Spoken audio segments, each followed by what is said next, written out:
आज कहानी है दक्षिण भारत की दो ऐसी ताकतों की जिनका जन्म एक ही समय, एक ही जगह पर हुआ। एक बहमनी सल्तनत और दूसरी विजयनगर साम्राज्य। ये सिर्फ दो साम्राज्य नहीं थे, ये 200 सालों तक एक दूसरे के सबसे बड़े दुश्मन थे। तो चलिए आज इसी दुश्मनी और विरासत की कहानी को समझते हैं। तो जरा सोचिए, माहौल क्या रहा होगा। हम बात कर रहे हैं 14वीं सदी के भारत की। दिल्ली सल्तनत, जो उस समय की सुपर पावर थी, मोहम्मद बिन तुगलक के दौर में कमजोर होने लगी थी। खासकर दक्षिण भारत पर उसकी पकड़ ढीली पड़ गई थी। और जब कोई बड़ी ताकत कमजोर होती है तो एक पावर वैक्यूम, एक खालीपन पैदा हो जाता है, एक ऐसा मौका जिसे भरने के लिए कोई भी आगे आ सकता था। और हुआ भी यही। जैसे ही दिल्ली सल्तनत की पकड़ ढीली हुई, दक्कन की जमीन पर दो नए दावेदार उठ खड़े हुए। एक ही मौके का फायदा उठाकर दो नए राज्यों ने जन्म लिया।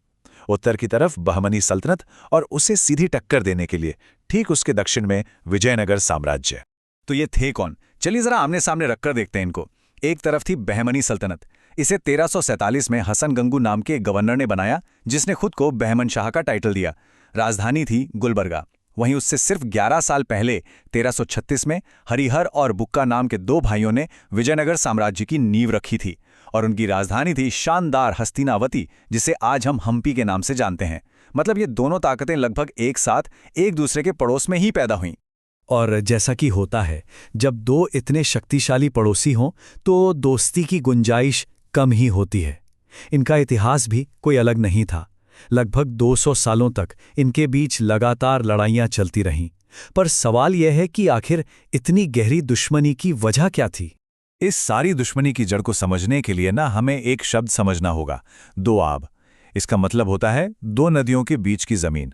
और यहां बात हो रही थी कृष्णा और तुंगभद्रा नदियों के बीच के इलाके की, जो सिर्फ जमीन का टुकड़ा नहीं था, बल्कि सोने जैसी कीमती और उपजाऊ जमीन थी।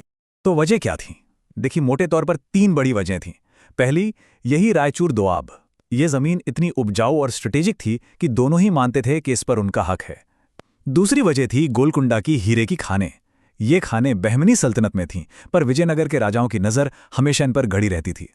और तीसरी, सबसे सीधी वजह, दोनों ही साम्राज्यों के शासक बहुत एम्बिशियस थे। वो सिर्फ पड़ोसी नहीं, बल्कि पूरे दक्षिण भारत के मालिक बनना चाहते थे। इन लड़ाइयों की शिद्दत का अंदाजा एक बात से लगाया जा सकता है। इन्होंने भारतीय जंग के इतिहास में कुछ ऐसा किया जो इस इलाके में पहले कभी नहीं हुआ था।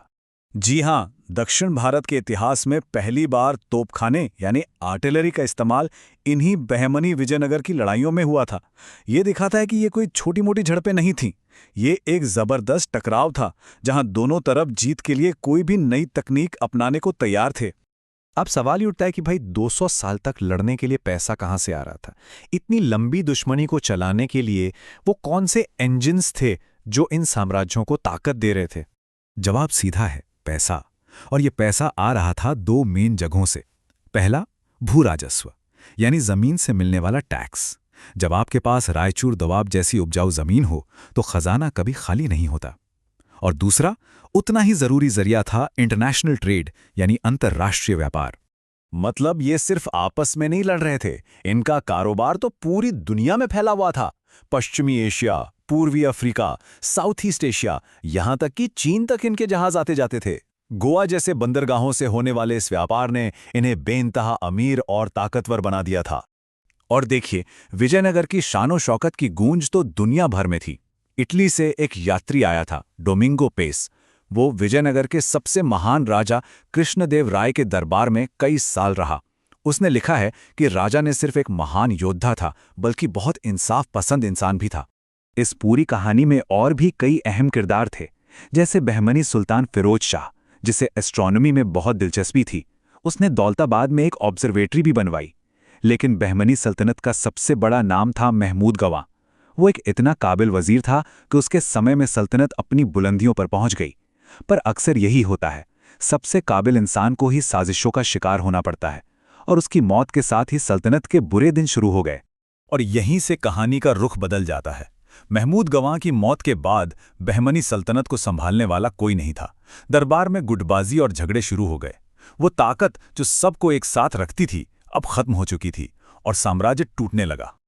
और देखते ही देखते जो एक विशाल साम्राज्य था, वो ताश के पत्तों की तरह बिखर गया। एक मजबूत सल्तनत की जगह अब 5 छोटी-छोटी सल्तनतों ने ले ली, जो खुद आपस में ही लड़ने लगीं। और इस एक बहमनी सल्तनत से निकली 5 अलग-अलग सल्तनतें: अहमदनगर, गोलकुंडा, बीजापुर, बरार और बीदर। इस तरह बहमनी सल्तनत का वो गौरवशाली दौर खत्म हो गया और दक्कन की राजनीति का नक्शा हमेशा के लिए बदल गया। तो कुल मिलाकर कहानी ये है कि बहमनी और विजयनगर के बीच की ये दुश्मनी कोई मामूली बात नहीं थी। इस एक टकराव ने 200 से भी ज्यादा सालों तक पूरे दक्षिण भारत की किस्मत तय की। उनकी लड़ाइयों ने सरहदें खींची, उनके व्यापार ने दौलत लाई और उनकी सोच ने इस पूरे इलाके का इतिहास लिख दिया। लेकिन जाते जाते एक सवाल जरूर मन में आता है। सोचिए, अगर इन दोनों ताकतवर साम्राज्यों ने लड़ने की जगह हाथ मिलाया होता, सहयोग किया होता, तो दक्षिण भारत का इतिहास आज कितना अलग होता? शायद ये एक ऐसा सवाल है जिसका जवाब अब हमें कभी नहीं मिलेगा।